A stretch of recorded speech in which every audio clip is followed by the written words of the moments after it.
Let's face it, one of the number one struggles of teachers, especially new teachers, even experienced one, is classroom management.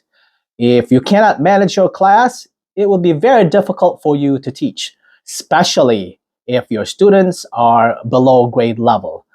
I have some suggestions that may help you. I have 10 habits or 10 behaviors that you can implement in your class in order to improve or help you in improving your classroom management and at the same time be able to teach your students. Hello, my name is Chris Austria. I'm a retired reading and literacy teacher and a superintendent from the United States, now based in the Philippines. So I have 10 strategies that effective teachers, effective classroom management teachers usually do in their class. And these are daily habits that they implement in order to have a good classroom management. So the very first one that I wanted to talk to you about today begins before your students come into class. And that is greet each student. That's correct. It is very important to set up or set a positive tone before your students even come in. And in order to do that, you need to greet each of your student. A lot of times when we are so busy during the day, especially during classroom transition or class transition, we forget to greet our students at the door. We just let them come in, cut them willy-nilly, and all of a sudden they sit all over the place, and before you know it, we've lost control. So get into a habit of greeting each your student. And you can actually establish a routine of different handshakes, different hellos. A lot of teachers do this. When I was teaching way back when, I would usually have my students line up. Doesn't even matter. Even when I was teaching high school, I greeted my students before they came into the classroom. I usually would stand by the door. Obviously, I don't line up the high school students because they're already in high school, right? But basically, what I do in general is this. For elementary and middle school, when I was teaching, I would line them up first. And then during that lineup, I would give my instruction. Well, first I said, hello, how's everything? How's everybody? How was your day? How was your weekend? I would usually give everyone like a high five and then make small talk. And in that process, before they go in, I will already give them an instruction. I would say, okay, guys, when you come in, you will see a piece of paper on your table. And that piece of paper is your quiz. Or I can say that piece of paper is your do now. And that's what I'm going to talk to you about next is the do now. Or I will say, okay, you guys, when you come in, your objectives on the board.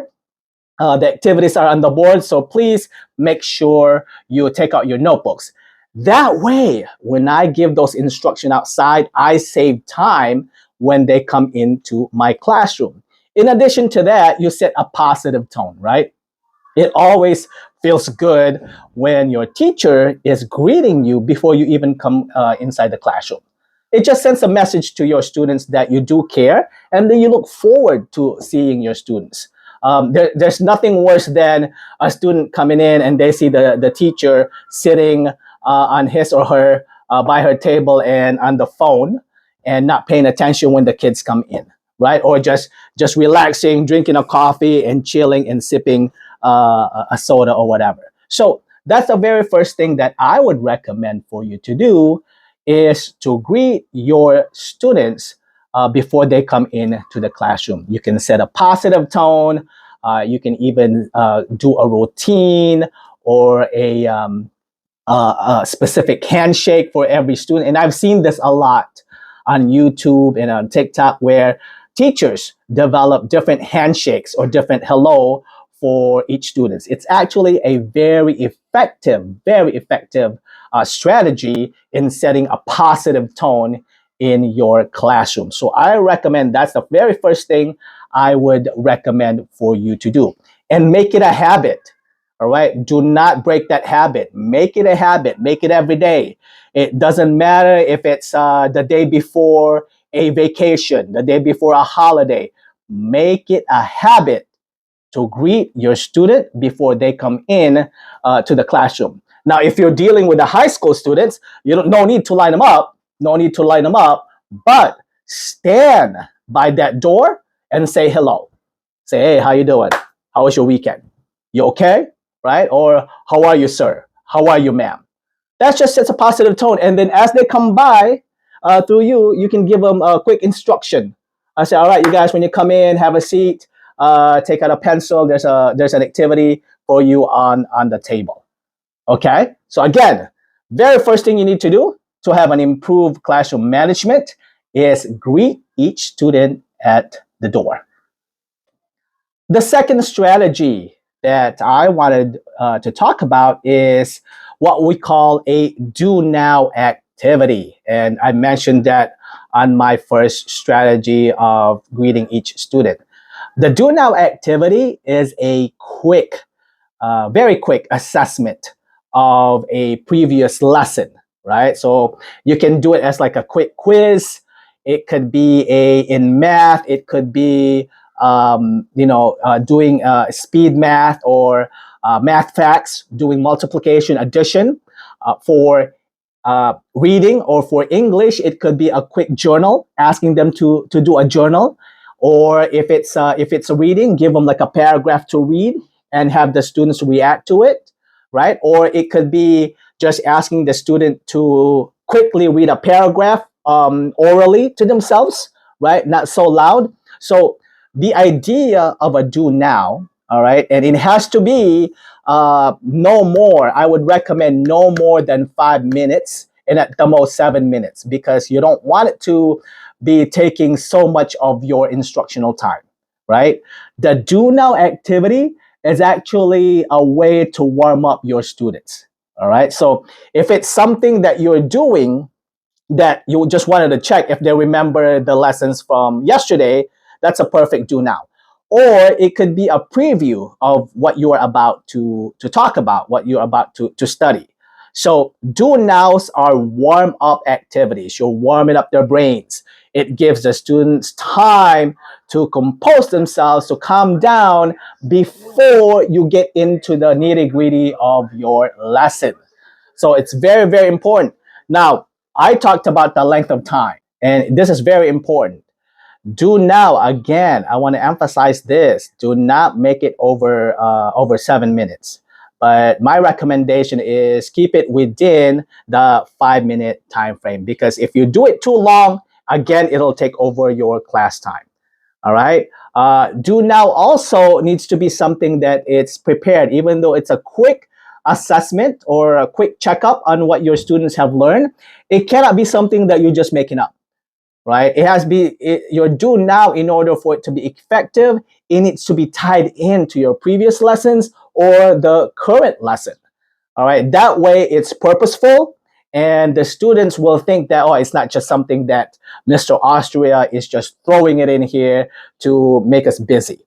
Okay. At the same time, here's the thing, make it short because if you assign something to the students, you need to check it, correct? So do now needs to be quick and then you can check it easily with your students so they know the answer. If you provide a question, provide a check, all right? Provide them the key. If you ask your students to do a journal and they write 2 or 3 or 4 sentences, then you can say you pick out names from a bucket, from a hat, pick out about 2 or 3 names for the students to share their journals. That way, they know that their do nows are actually assessed or actually checked and not just something that they use for busy work. Number three in the strategies of having effective classroom management is get into a habit of moving around your classroom. So provide nonverbal cues and your location, your proximity in with your students as a way to kind of keep the behavior in check. And I did this a lot when I was teaching. When I was teaching, I was constantly moving. Okay. Obviously, there are times when I'm up the board and I would call out a student and say, please stop and refocus. But a lot of time, what I usually do is I would walk if a student is not focused or distracted or being disrupted. I don't try to draw a lot of attention to that student, because a lot of times that student could be distracting, could be out of focus because they want the attention. So since I don't want the attention, I don't want to say anything. I don't want to mention their name. I want to continue with my lesson. And here's what I do. All right. And effective teachers usually do this. I usually would walk towards the student where they're sitting down. And once I get there, I would put my hand on their table, or I would make eye contact, and I would smile, right? Or I would say, if I would say CJ, the next question is yours. Okay, please be ready. Next question is yours. So that kind of actually just refocuses the energy and the attention of your students without embarrassing them. Because it is very important, especially if you're dealing with students who are in 7th all the way to 12th grade, right? High school students. It is very important to help the student save face. You really don't want to embarrass the students in front of their peers. Because if you do that, then you begin alienating them. You will begin giving the reason for the students to not like you or not like your class. So at the best way to do it is help them save face, or help them preserve their integrity or dignity, so to speak. So in doing that, you need to provide nonverbal cues, or you need to use your proximity to regulate your students' behavior. Some of the verbal cues that I usually do, right?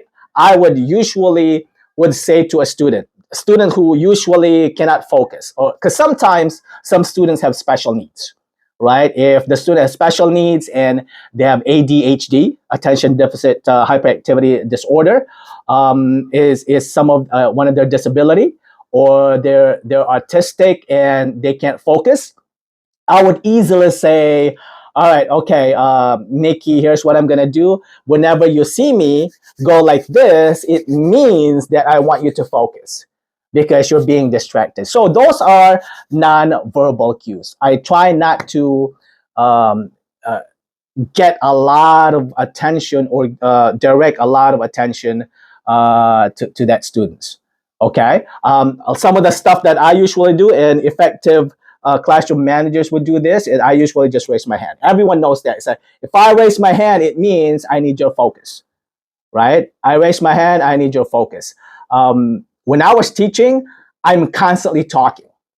I'm very verbal, right? As you can see with my videos, I'm very animated. I usually, in the beginning of the school year, I tell the students, when Mr. Austria is quiet and I'm in front of the class, and when I'm quiet, it means I need to be quiet. I need you to be quiet as well. And we go, obviously, you help train the students to your nonverbal cues, right? You can't just expect it on day one, then they'll pick up your nonverbal cues. You have to train your students to get them to the point where they can identify or they can recognize your nonverbal cues. So raising the hand is a good way of doing it. In some schools, some cultures, some schools, their system is number 1, number 2, number 3. Some schools would have red, green, and yellow cards they put up just to show that you need to be focused, right? A lot of the times, for me personally, I usually would walk towards that student. I put myself closer to that student to get them refocused. Okay, so it's very important. Develop that proximity and non-verbal cues. This way, you preserve the dignity of the student and not embarrass them in front of their peers. Because if you go into a battle of embarrassing your students in front of the class, you will lose. You will lose because that student might say something back and you will escalate the argument. Even if the student doesn't answer back, you just destroyed that student's confidence or self-worth. And our job really as teachers is to preserve and provide and help the students gain confidence and self-esteem. Okay, so non-verbal cues and proximity strategy. Number 4 on our strategies of effective classroom management is what we call positive phrasing.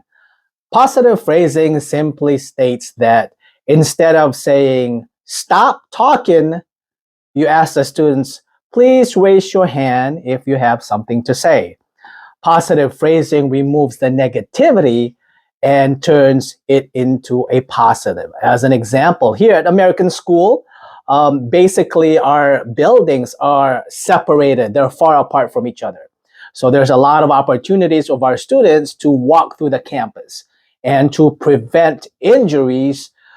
When especially with the little kids, they tend to run because they have so much energy. Instead of saying stop running, we say walk or please walk. Another example would be, as part of the culture of American School, is that in the campus, in the entire campus, English is the only acceptable spoken language. And that includes in the classroom as a mode of instruction. However, we do not provide or we do not punish students for speaking languages other than English. Instead, we remind them to speak English. So we just say, if we hear someone speaking in Bicol or in Tagalog, we just say, speak English, or we say, please speak English. It was always been our practice not to associate speaking in English with a negative connotation. And it has been very successful with us because anytime you associate consequences with a positive outcome that you want, the students will never change their behavior. Instead, they'll just hide the negativity or the negative behavior so you don't see it. So they don't really correct themselves. So in a classroom, it's very important for you to practice positive phrasing.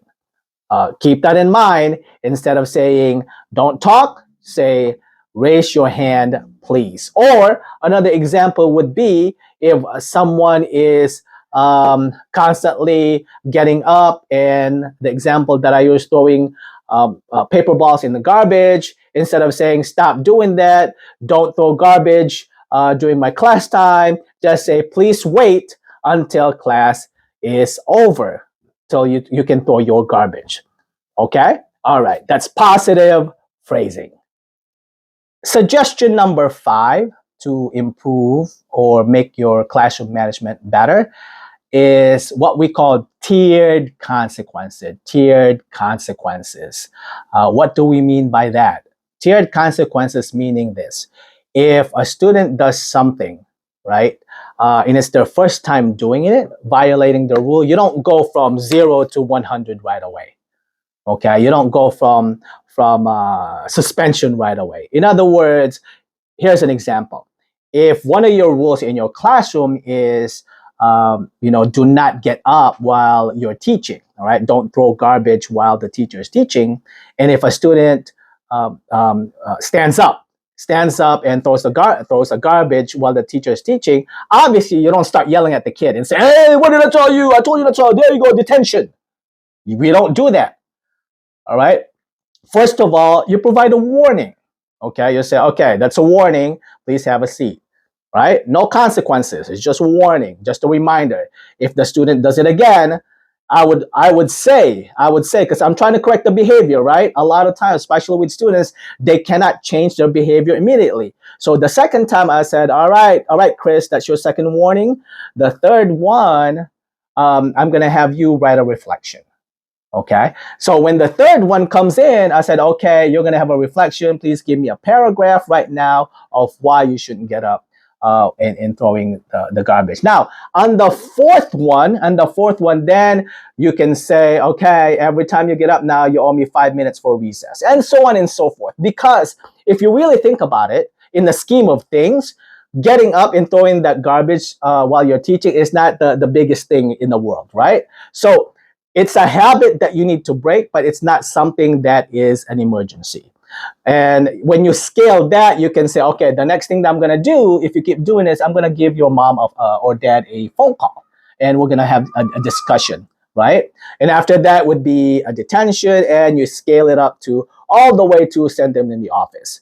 The most important thing about tiered consequences is that it helps you develop this sort of a trust with your students, especially with students who are readily disobeying the rules, because a lot of the times that's how they grew up, that's how they were trained at home. So if you want to build that relationship and respect it, you need to give them some leeway, right? So it's like I always say to the teachers, treat your students like your own children. If they are your own children, you really don't have a choice but to love them, right? You don't have a choice. They live in your house, so you begin to tolerate them. You begin to set up ways so that they can grow into adults and responsible human beings. So that's the same thing you do in the classroom. You need to be really, really patient. And when the students see that you are patient with them, all right, they will love you until eternity. They will give you that break. And obviously, they may break the rules here and there because they're kids. In the end, they're learning to be good adults. So we have to teach them how to be adults. We have to teach them that you actually have to be tolerant of people, because here's what's going to happen. Sometimes our students will have a bad day, correct? When they have a bad day and we don't know it, and you don't have a tiered consequence, when a student comes in and acts up and laces you with profanity because they just got mad and something happened at home, and you suspend them, you're making the situation worse, because you didn't give the child the opportunity to explain themselves, or you didn't have the chance to get to know what's happening. If you have a tiered consequence, it gives you that opportunity to actually sit down with the students and talk about the behavior, right? If you suspend, if you give a detention right away and then have that talk, that's not going to work because you've already given that consequence. All right. So very important is to have a tiered consequence. And I'm looking at my notes on and hoping that I have not forgot anything. So, like I said before, some of the tiered consequence that you have would be a verbal reminder, followed by, it could be a written referral, contact for a parent, all right, contact the parents, and then eventually, if the problem persists, then you ask the help of the main office, because it's really important that you, as a teacher in the classroom, control the discipline in the classroom. It is your responsibility to make sure that you own the discipline in your classroom. It's not somebody outside. Because if you're always trying to depend on the principal or the disciplined person to handle your students, then your students will never respect you. They will continue to act up so that they can get out of your classroom. So number 6 is one of my favorite. It's called brain breaks movement. It's called brain breaks movement. And I love this because it provides a chance for students to loosen up. Here's an important thing. If you notice, once you notice that the students start fidgeting when you're given a lesson, they start going like this, they're fidgeting, or the students that have a problem focusing and they're going like this, okay, or they started talking a lot, that means it's time for a brain break. It's trying to move around.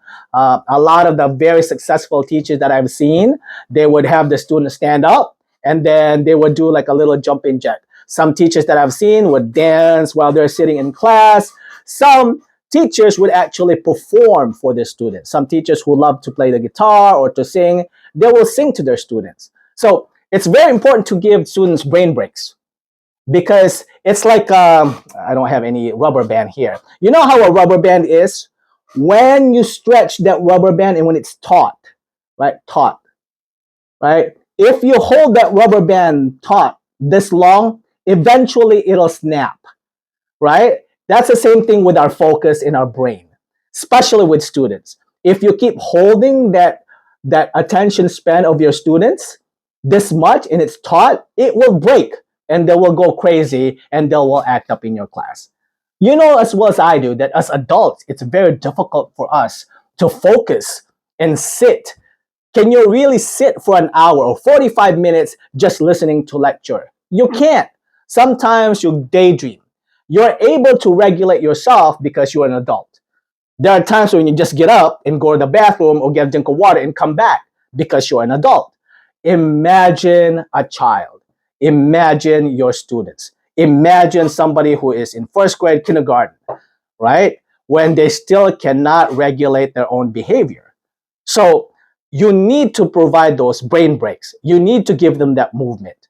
It's an advantage to you because it also gives you a break at the same time. Okay, at least after they move around, they do all the stuff, then you are able to help them release that pent up energy. I was one of those students. I was one of those students that could not sit still. I was fidgeting, so I could not focus. And here's a funny story. Even when I was in college, this happened to me when I was in college at University of Wisconsin in Madison, the United States. There was a time when I was just talking too much in class, right? Especially that class was a small class. It was actually one of my Spanish classes. It was Spanish 3 or whatever. And after class, my professor came up to me and said, "Chris, I really appreciate that you're very attentive and engaged in class, but I really need for you to kind of cut down on the talking because it's really distracting." So that hit me. That hit me that my behavior was impacting my professor's ability to teach. And, she was just doing her job.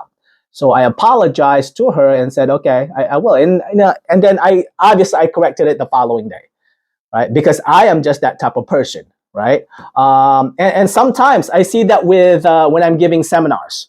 I'm giving professional development because I did this a lot in the United States. I gave a lot of seminars in professional development.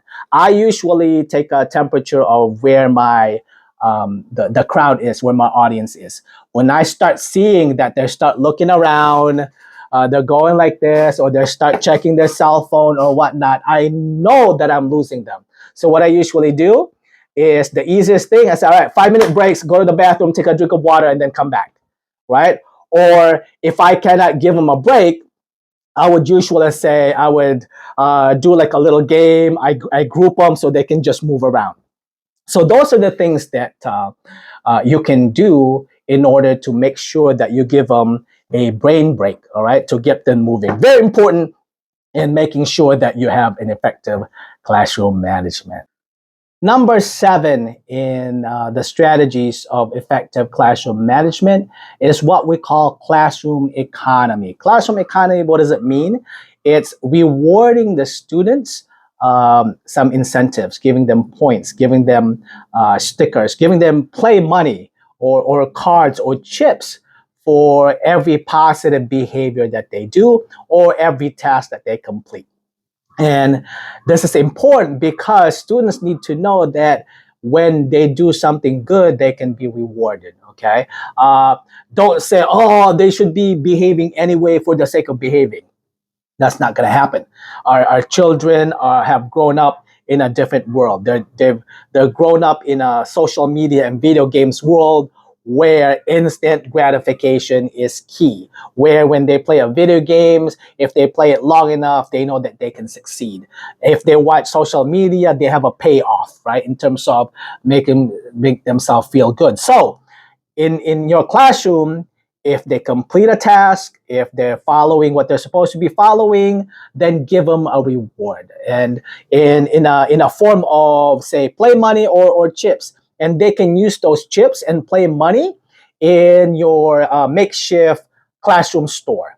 In that classroom store, you may have books, pencils, stickers, sometimes snacks. Kids always love snacks. One of the most effective teacher that I've ever worked with, she said the way to the student's heart is through their stomach. And she's right. If you're feeding your students, if you're giving them rewards for them to eat, man, you'll have them, literally eating out of your palm. So that way, when you have this makeshift store at the end of, let's say, Friday, I always do Friday. Every Friday, they can come in and they can purchase with the tokens or with the play money that they've collected. They can purchase whatever they want. They could purchase the books or the pencils that you've provided for them to have. Now, be very, very generous in giving rewards for tasks done or behaving, because of the fact that this is the key thing. The students who always behave, naturally they're going to get rewarded. They'll get the rewards. But you also want to target one of the best, or your primary target is for those students who struggle behaviorally in your class. So when you're being generous with everything, then you will have an opportunity to actually give those students rewards, right? So that at the end of the week, on Friday, they'll have something so that they can purchase something from the store. Your class economy is not going to work if the students that you want to target improve never get any rewards. It's not, because they'll keep misbehaving. So what you need to do is set up your system so that those type of students can be successful in your classroom. All right. I'm not saying that give away the tokens or the play money just nilly-willy. Obviously, you give them the money or the play token when they've accomplished something that you've asked them to do. Right? Like, say, for example, if a student's always in a given, say, 45 minutes, always getting up, throwing something in the garbage. And that for the very first time in that week, right, for 45 minutes, that student did not get up and throw garbage, boom, reward. Thank you. Thank you. So that child will likely repeat that behavior because that child's going to get a reward until it becomes a habit, right? Until it becomes a habit. And when it becomes a habit, it's going to be difficult for that child to break that habit, which is a very good habit. All right. So that's what you're trying to do with your class economy, is to establish a habit of good behavior by incentivizing it, by giving rewards when they do something good in your classroom. Now, some schools have a bigger program. Some schools actually have a school store where students come and purchase more than just books. They can purchase clothes, shirts. They can even purchase like notebooks and so on. In some school that I used to be a part of, at the end of each Friday, the students can put the tickets that they've earned in their classroom in a big jar, and then we draw like 3 or 5 students, and those students get a free McDonald's for lunch. And at the end of the year, kids who've accumulated a certain amount of tickets can be part of the drawing where they can have a buffet lunch, or a reward, better yet, a free trip to a museum or an amusement park. So think about that. Consider class economy in your classroom. Number 8 in our strategies and suggestions for effective classroom management is choice and ownership. What do I mean by choice and ownership? Meaning you give your students the choice and ownership of their own learning. In other words, if you are teaching a concept, especially for low readers, if you're teaching a concept or reading skills, you provide different types of reading materials that you think your students might enjoy. And then have those students pick whatever reading materials that they want to read, which will help them practice the reading skills that you're teaching. Because if you just provide one story or provide reading material, some of those kids will not respond really well, especially the low ones. What you want to do is encourage enjoyment in reading. And the only way to do that is to provide different types of reading for your students. Another way of doing it is create like a makeshift centers that you can change pretty much every day. Right? In these centers, you have different activities to accomplish the same tasks. In doing so, some of the students who are maybe more of an auditory learner will pick the ones that are focused more on music. The ones who are more kinesthetic maybe focus on learning the topic that involves more moving around. So that's what we call really differentiation, right? So your students cannot have a choice in their learning if you don't provide the avenue for that choice. All right. If you keep saying, okay, it's up to you, choose, choose, choose, but if you don't provide that structure in your classroom, then your students are not going to be able to make that choice. Especially students who are in poverty. Students who are in poverty usually do not have the necessary resources to have choices in their homes. Some of them probably don't even have a book. Some of them probably don't even have a computer. So you provide that in your classroom so that they can choose something that is more conducive or relatable to their own learning, right? An example would be an assessment. There's probably some times where you can get away of having different assessment. So if you're going to assess a student or your class, if some students are more inclined to do a kind of like a speech, then do so as long as they can show that they've learned the content. And if some students want to do more of a dance or a paper, then do that as well. Part of our culture here in American school and what we call, everyone knows as project-based learning, is that we provide our students the opportunity to choose what project or what system or style they're going to present or they're going to create to show their learning. And I know in a lot of the public schools, that's what you're supposed to do anyway, right? So it becomes part of your culture. Okay. Now, here's the thing: you cannot just expect the student to make a choice right away, right? You also have to train them in choosing the correct and appropriate assessment or activity for them. So again, very important, provide the students the opportunity to choose. And when they choose the materials that they're going to learn, then they have more of an ownership in their learning. So you're not pressured.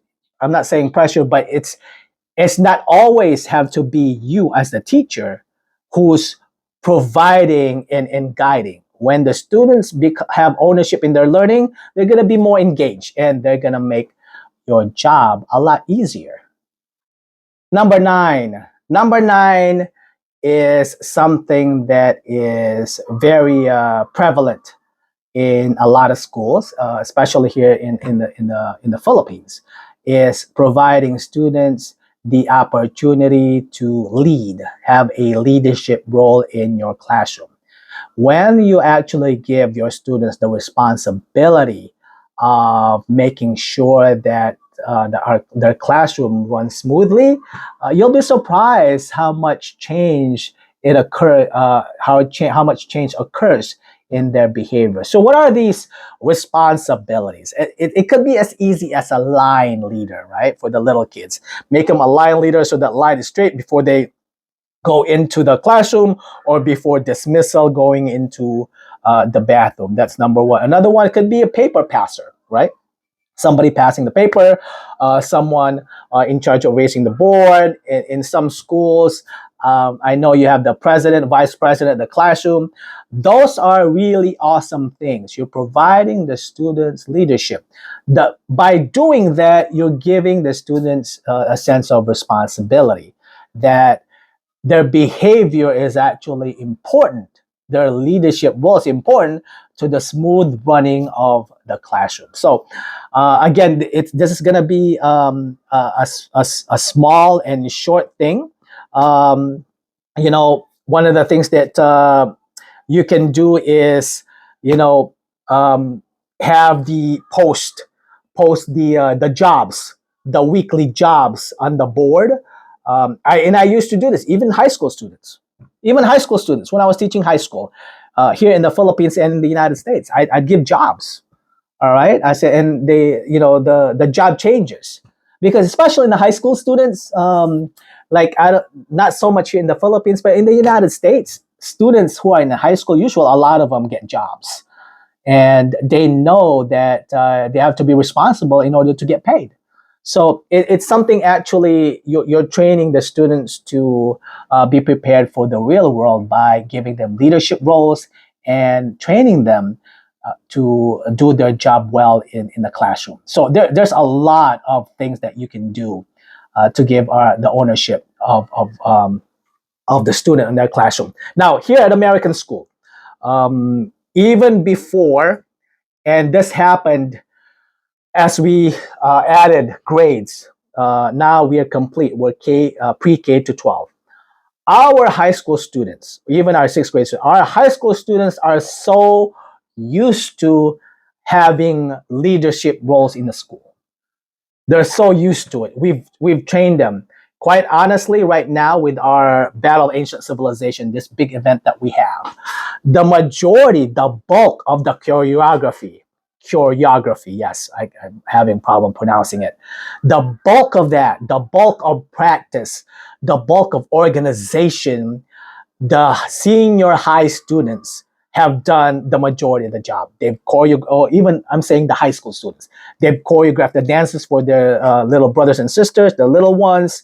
They've helped the teachers. A lot of times, our students here do help the teachers in the classroom during recess time, during lunch time, even especially when we have big events. So the students here are so used to that. When we have big events, we have the Philippine Heritage Olympics. We depend so much on the help of our students because we've trained them how to be responsible. So now when we call on our students, I say, okay, we need to do this. They're on it. They're on top of it. They know what to do because they've been trained. And those are the skills, the leadership role, the organizational skills that they've learned in our classroom and in the school. They will use those skills when they're actually in the job world, right? When they become adults. Okay. So keep that in mind. We focus so much on academics sometimes, right? That we tend to forget that, the leadership skills, the job skills are also as important. All right. You can't just keep talking about jobs and reading about it. You actually have to do it. Our athletes are the same way. And that's why American school is so focused on sports, because as an athlete, you learn how to be responsible. You learn how to be a leader. You learn how to moderate your own behavior, your schedule, and practicing. It is so much easier to actually make sure that an athlete behaves in a classroom because they know that in order to be successful in the sports world or out there in the tennis court, in the basketball court, they need to be disciplined. And they bring that behavior in the classroom. So that's why I'm saying that aside from the academics, sports and other activities like music and art can play a big role in helping the students when they're in the classroom and eventually helping you with your classroom management. So don't ignore those other stuff in your school, like the sports, arts, and music. They're as important as academics, all right? Because it's actually a lot easier to study, right? Reading books and stuff. That's a lot easier. It's a lot more difficult to keep practicing a discipline in sports or keep practicing a discipline in art and music and being able to perform that in front of the crowd. That's a more difficult discipline to do. Okay, so again, give student leadership in some way, leading their own classrooms or even in entire school. Another way is providing them opportunities in sports, music, and art, and that provides them an opportunity to be leaders. Number 10, the last one, and this is very, very important. What you need to do is to make sure you celebrate your successes. Do not forget, and this is going to be a short one because it's easy, right? Do not forget to celebrate the successes of your students, because a lot of times, especially students in poverty, some of these students probably, have a rare occasion of celebrating their success, and they will only get that in your classroom. So even at the littlest thing, if someone gets a perfect score, obviously you celebrate. That's obvious, the smartest kid. But if a student who's always getting like a 75, 76 in your class, and all of a sudden they get an 80%, that's a cause for celebration. That's a cause for celebration because it's more difficult for that student who consistently gets 75, 76 to get an 80% than a student who's consistently getting 90, 95 to get 100%. So you have to celebrate that success. And when you are celebrating the success in your classroom, then the students know that you care. You care about their success in life. And not just the individual, you can do a celebrating success as a group. If, like, say, for example, the entire class ends up averaging an 85% on the test, that means, especially if it's a collective effort, that means that that class banded together. Because, you know, in a class, you always have people who are failing, right, in the 50s and 60s. So you need those kids to raise their test scores to get that 85%. And doing that, you're actually going to need the help of the other students to help those other students review for the test. All right, so recognize that. Encourage each of your students to help each other. All right, form a collaborative community or culture in your classroom. Okay, do not be stingy.